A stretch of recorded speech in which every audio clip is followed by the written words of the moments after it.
মীরা একজন সাহসী ও smart gamer মেয়ে, যার হাতের AWM মানেই নিশ্চিত হেডশট। অন্যদিকে আরিয়ান এক সাধারণ ছেলে, যে গেমে তেমন প্রো না হলেও মীরার পাশে থাকার এক অদ্ভুত চেষ্টা করে। প্রতিদিন সন্ধ্যা হলেই তারা দুজন স্কোয়াডে ঢোকে, গেম চালু হয় আর শুরু হয় যুদ্ধ। নীরা নামক ক্লক টাওয়ারে, হাতে গ্রেনেড।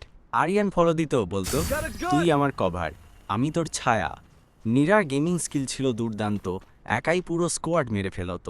আর আরিয়ান গ্লু ওয়াল তুলত, হিল দিত, পাশে থাকত। ধীরে ধীরে সেই স্কোয়াড লড়াইয়ের মাঝেই গড়ে উঠল এক গভীর সম্পর্ক। আরিয়ান বুঝতে পারল সে শুধু গেম নয়, নীরাকেও ভালোবেসে ফেলেছে। একদিন ফাইনাল রাউন্ডে ওদের সামনে ছিল শক্ত স্কোয়াড।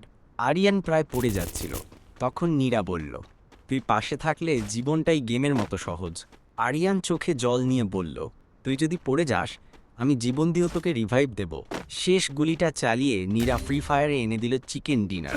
আর গেমের মাঠেই দুজনের হৃদয়ে জিতে গেল এক নতুন প্রেম।